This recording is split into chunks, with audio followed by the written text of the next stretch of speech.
Hi everyone, welcome back to Mind Blown Movies Explained. Today we're diving into the twisted, claustrophobic nightmare of Triangle, the brutal psychological, mind-bending time loop horror film. Don't forget to subscribe. Just one click helps the channel and it's completely free and you'll get more epic movie explanations in your feed. We begin with Jess, a single mother struggling to care for her autistic son, Tommy. Tommy is distressed, crying uncontrollably. Jess comforts him and insists, "You just had a bad dream." But the irony is brutal. The nightmare hasn't even started. Jess then heads to the harbor alone, telling others that Tommy is at school. Already something feels off. Jess meets Greg, a friend who invited her on a relaxing sailing trip.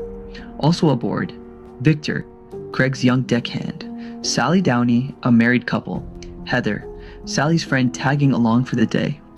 As they head out to sea, Jess dozes off and dreams of crabs crawling over a beach. She wakes unsettled, but the feeling evaporates from her memory almost unnaturally.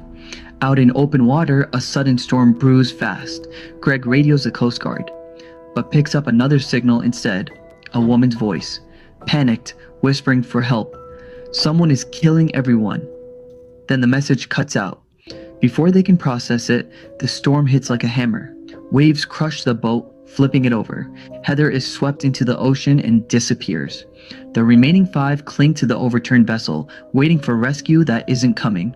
A colossal ocean liner drifts toward them. No crew, no passengers, yet Jess swears she sees a figure watching them from above. The group climbs aboard. Inside, the ship feels frozen in time. Spotless halls, untouched rooms, eerie silence.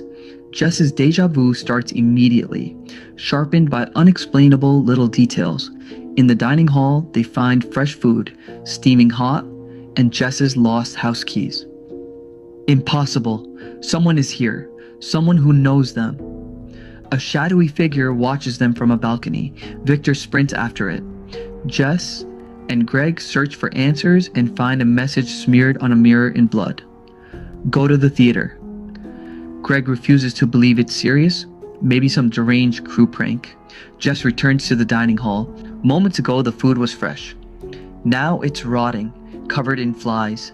Victor suddenly attacks her, blood streaming from a wound on his head. He strangles her, ranting that she did this, until he collapses. Gunshots echo through the ship. Jess follows the sound to the theater. Greg lies dead, a bullet to the torso. Sally and Downey insist Greg told them, "Jess shot me." Before Jess can respond, a figure wearing a burlap sack mask opens fire, gunning down Sally and Downey. Jess runs, finds an axe, ambushes the shooter. The masked attacker struggles and hisses, "You have to kill them, it's the only way to get home." Jess knocks the shooter overboard, but as she catches her breath, she sees something impossible. Greg's sailboat appears again, her friends alive again climbing aboard. Jess realizes the truth. They're starting the day over. She is now the mysterious figure they saw earlier. This is a time loop, a trap, and she's already stuck inside it. Jess replays the events from the opposite perspective. She drops her keys, the new group finds them. She tries to warn Victor, accidentally giving him the exact head wound he attacked her with. She finds piles of her own lockets, each tied to a repeated loop. Dozens of notes in her handwriting. Kill them. Break the pattern. Before we dive deeper, make sure to hit that subscribe button so you never miss our next movie breakdown. Subscription is completely free but means the world to us. She grabs a shotgun. She decides. She'll break the loop by doing the opposite of what the previous Jess did. But it fails instantly. A third Jess appears shooting Greg, stabbing Sally and Downey. The cycle deepens. Jess chases Sally, the new Sally, through the ship. Sally radios the same distress call the group heard before the storm. History overlaps with itself. Jess follows her onto an open deck and freezes. There are dozens of Sally corpses rotting across the floor. Every iteration of Sally who tried to escape the loop has died here. Sally bleeds out in Jess's arms. Below, Jess watches another Jess kill yet another Jess. No matter what she does, the cycle resets. A cursed treadmill of murder. Jess realizes the loop only resets once everyone including her is dead. Desperate, she mimics what she saw the earlier Jess do, smears the bloody message on the mirror, drags bodies to the edge and dumps them overboard, sends Sally and Downey to the theater, puts on the mask and the shooter's outfit, arms herself to kill the next iteration. But when the new Jess arrives, the fight plays out again. Jess is knocked overboard and falls into the ocean. Jess awakens on a beach, the same beach from her dream. Crabs crawling around. She walks home and watches through the window. Inside is herself, the earlier Jess. That Jess is overwhelmed, yelling at Tommy, even striking him during a meltdown. A cycle of guilt and frustration. Jess rings the doorbell and distracts her earlier counterpart, then kills her. She tells Tommy, "You just had a bad dream."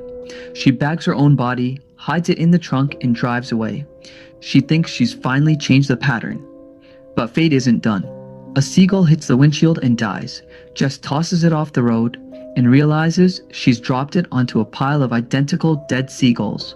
The loop is larger than she ever imagined. Panicked, she speeds away and slams into a truck. Tommy dies instantly. Jess survives, staring at the wreckage of the life she wanted to fix. A taxi driver approaches, calm, detached, almost like he knows her. She asks to be taken to the harbor. He says he'll wait for her. She promises she'll return. She won't. Or maybe she will. Because the loop drags her back again. Jess boards Greg's boat again, exhausted and hollow. Her friends greet her like nothing's wrong. The cycle resets, and the Aeolus, named after the Greek god, cursed to repeat, eternity waits for them all over again. Here is my theory though. Jess is actually schizophrenic with anger issues. In the beginning, she got violent with her son and accidentally killed him. What she was cleaning up wasn't paint, it was actually his blood. The body in the bag toward the end was his body. The seagull she dumped was her son's body. She only went sailing with Greg to get an alibi. She got annoyed with Victor's persistent questions about her son's whereabouts because they were expecting him along with her. Schools are not open on Saturdays. She lost control again and killed Victor. To cover for the crime, she murdered the rest of the group. They all never left Greg's boat. In the end, she sank the boat to get rid of all remaining evidence tying her to the crimes and swam to shore. She keeps living in the delusion of a better outcome and can't seem to accept the fate of things. Hence, the loop was just a figment of her imagination. She created the theory of a wind god to cope with her guilt. Please feel free to tell us your own theory in the comment section. Thanks for watching. If you enjoyed this breakdown, subscribe for more thriller, action, and mind-twisting movie explanations every single day. See you in the next one.